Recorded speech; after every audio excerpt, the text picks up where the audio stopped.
All right, so you were the best speaker at Shitcoin. Tell me a little about your company.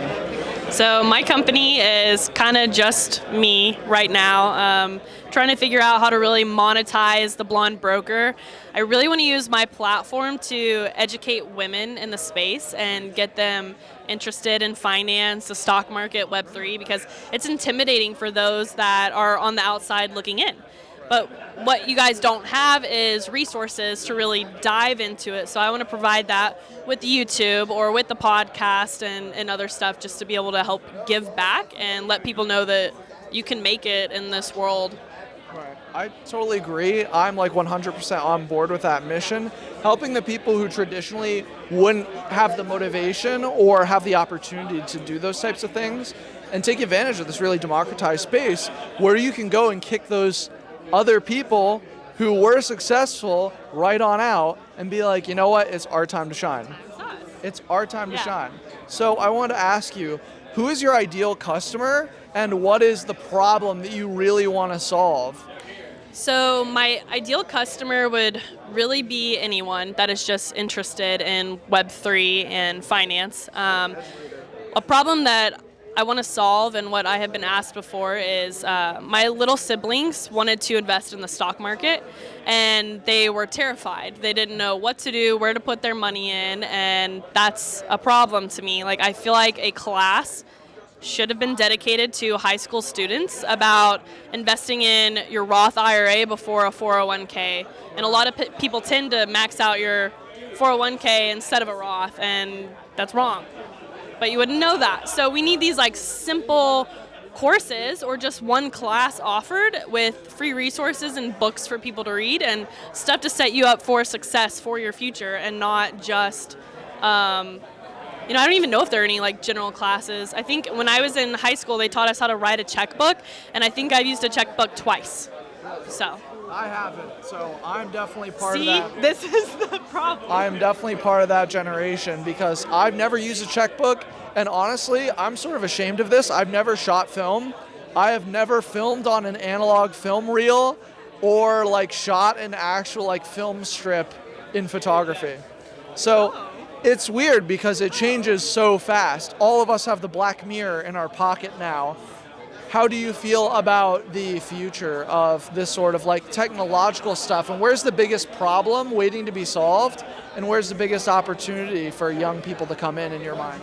Yeah, I think the future looks very bright. I think we're looking at a lot of NFTs are kind of going down the gaming route. We've got play to earn games where people can do what they love. If you're a video gamer, this is perfect for you. You can earn passive income while you're playing a really fun game with other people who own the same NFT as you are in the same community.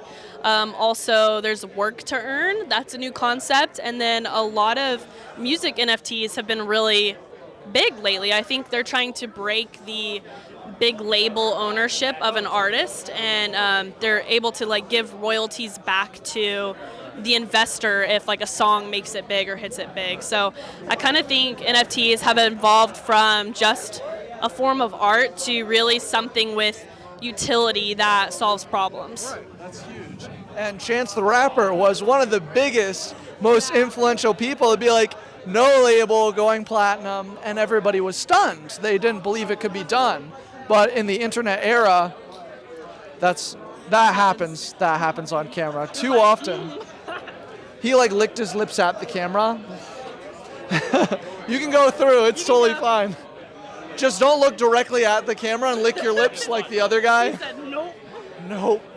So that's so funny to me. I feel like that is so huge, and in this like content sphere where people are always consuming new stuff and trying to figure things out, trying to like solve their problems, by the way. But other side. Is it pizza? No, it's just a hair. Earlier. It's just a hair on it's you. A hair. Yeah, I have to make you look manicured as like Thank the you. video professional. I like him. Oh, thank you. I appreciate it. You're so sweet.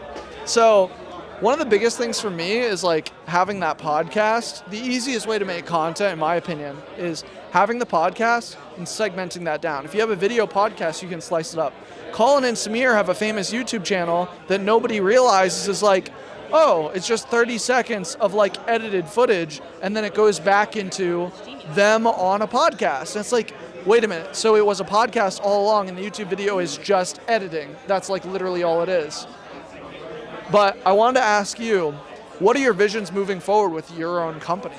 Yeah, so with the podcast, we are really trying to encourage people to listen to us and also watch the video content as well. But like you said, I think the 30-second to a minute clips have been really popular because our attention span is like literal shit. Right. So no one's really wanting to sit and spend 40 minutes of their day to watch YouTube videos. So we're trying to get better at slicing, like everything that you do, and post it on a TikTok or Instagram reel or something just really short to hit the point. Like, what is an NFT?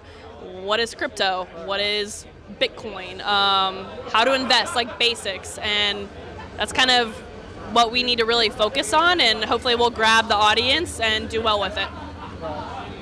Yeah, absolutely. Like, I 100% agree. It won't really make a difference.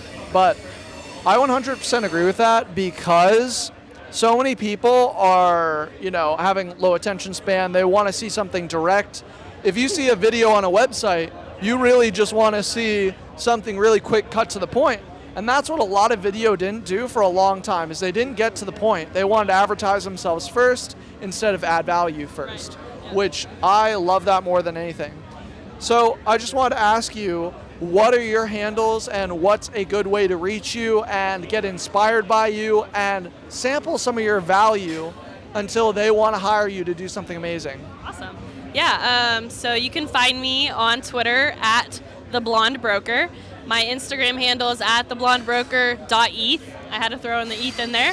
And then YouTube channel is at The Blonde Broker, and then I also have 2 Girls, 1 Trade, which is my podcast. So the video content is on YouTube. You can find 2 Girls, 1 Trade podcast on Apple Podcasts and Spotify. A lot of hilarious content and a lot of educational stuff as well. So hope you guys tune in and reach out if you have any questions or need help with anything finance related, or just honestly just want someone to talk to and make a good connection. We're here for that, and I'm glad we made this connection. This is a good one. Thank you for my water.